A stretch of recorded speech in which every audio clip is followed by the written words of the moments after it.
नमस्कार दोस्तों, मेरे चैनल पे एक बार फिर से आप लोगों का बहुत-बहुत स्वागत है। दोस्तों, आज हम पढ़ेंगे संधि के बारे में। मतलब मैं आपको बताती हूँ कि हम आज क्या-क्या पढ़ेंगे। संधि की परिभाषा, उदाहरण, उसके प्रकार तथा उसके जो 3 प्रकार के बाद स्वर संधि में जो पहला प्रकार है दीर्घ स्वर संधि, उसके बारे में पढ़ेंगे कि आप दीर्घ स्वर संधि अगर आप लोगों को जैसा इस टाइप का एक शब्द दे दिया जाए, तो आप कैसे पहचानेंगे कि वो दीर्घ स्वर संधि है, उसकी पहचान क्या है? तो चलिए वीडियो शुरू से शुरू करते हैं। संधि की परिभाषा के साथ। दोस्तों, अगर अभी तक आपने मेरा चैनल सब्सक्राइब नहीं किया है तो प्लीज़ सब्सक्राइब कर लें। वीडियो अच्छी लगने पे वीडियो को लाइक करना बिल्कुल भी ना भूलें। तो चलिए शुरू करते हैं संधि की परिभाषा के साथ। परिभाषा: दो वर्णों के मेल से जो विकार उत्पन्न होता है, दो वर्णों के मेल से जो विकार उत्पन्न होता है उसे संधि कहते हैं। अर्थात संधि को हम कैसे समझेंगे? संधि का अर्थ होता है जुड़ना या मिलना, जहाँ पे दो शब्द मिलते हैं तथा एक नया शब्द एक नया अर्थ वाला शब्द बनाते हैं, उसे हम संधि कहते हैं। तो जैसे उदाहरण के रूप में देख लेंगे, विद्या धनर्थी, विद्यार्थी, विद्या धन आलय, विद्यालय, सूर्य धन उदय, सूर्योदय। ये 3 उदाहरण हैं। आप चाहे तो कुछ और भी उदाहरण एग्जाम्पल दे सकते हैं। उसके बाद हम संधि के प्रकार देखेंगे। संधि के 3 प्रकार होते हैं। पहला, ये देखिए, ये स्वर संधि, दूसरा व्यंजन संधि और ये तीसरा होता है विसर्ग संधि। 3 टाइप्स होते हैं संधि के। उसमें हम सबसे पहले स्वर संधि के बारे में पढ़ेंगे कि वो क्या होता है।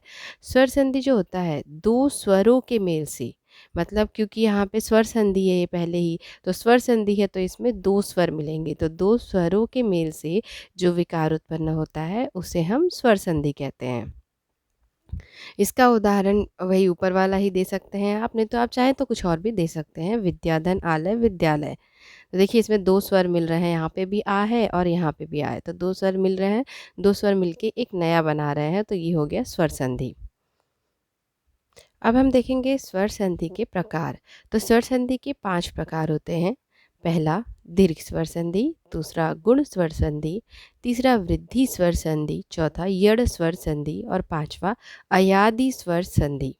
ये 5 प्रकार होते हैं, जिनमें हम सबसे पहले दीर्घ स्वर संधि के बारे में पढ़ेंगे। तो चलिए दीर्घ स्वर संधि के बारे में देख लेते हैं। तो अब दोस्तों हम देखेंगे कि दीर्घ स्वर संधि क्या होता है और उसे हम कैसे पहचानेंगे। तो यहाँ पे दीर्घ स्वर संधि, दो स्वर मिलेंगे। दीर्घ स्वर संधि में क्या होता है, दो स्वर मिलते हैं, जिसका संस्कृत में सूत्र है एक, अकः सवर्णे दीर्घः। ठीक है, मतलब सजातीय, सजातीय स्वर मिलकर, मतलब स्वर जैसे अ का स्वजातीय मतलब आ होगा, ई का बड़ी या छोटी, मतलब ई ऊ इस टाइप से इन्हें बोलते हैं हम स्वजातीय। तो स्वजातीय स्वर मिलकर अपना बड़ा स्वर बनाते हैं। देख लेते हैं कैसे। जैसे आ अपने ही जाति के, मतलब अ या आ से ही मिलकर अपना बड़ा, मतलब ये आ बनाता है, वो अ नहीं बनाएगा, वो आ ही बनेगा। तो आ या फिर आ मिलकर आ बनाते हैं, और ये हो गया विद्याधन आलय, विद्यालय। इसका वो, तो ये स्वजातीय स्वर मिलकर अपना बड़ा स्वर बनाते हैं, तो वहाँ पे होता है दीर्घ स्वर संधि। जैसे छोटी बड़ी के साथ मिलकर बड़ा ई ही बनाएगी, तो बड़ा ई बनाएगी। इसका एग्जाम्पल गिरी प्लस ईश, मतलब धन ईश, गिरीश, ये बड़ा ई बना है। जहाँ पे आपको बीच में बड़ा दिखेगा, जैसे ये भी विद्यालय में ये बड़ा आ है, ये बड़ी ई है। और यहाँ पे देख लेते हैं, ऊ और बड़ा ऊ प्लस ऊ और बड़ा ऊ मिलकर भी हमारा यहाँ पे बड़ा ऊ ही बनेगा। तो ये लघु धन उर्मी, ये भी बड़ा ऊ ही लगा है। तो जहाँ पे आपको बड़ा ऊ बीच में बड़ा स्वर दिखेगा, मतलब वहाँ पे अपना हो गया दीर्घ स्वर संधि। अर्थात बड़ा आ, बड़ी ई और बड़ा ऊ जो होंगे वो दीर्घ स्वर संधि होंगे। मतलब जहाँ पे हमें बड़ा आ, बड़ी ई और बड़ा ऊ दिखेगा, वहाँ पे हमारा कौन सा संधि होगा, दीर्घ स्वर संधि। तो दोस्तों, और स्वर संधि है तो याद रखिएगा कि स्वर का स्वर से ही मेल होगा, तो इसी से हमें समझ में आ जाएगा कि जो दीर्घ स्वर संधि है ये कौन सा होगा।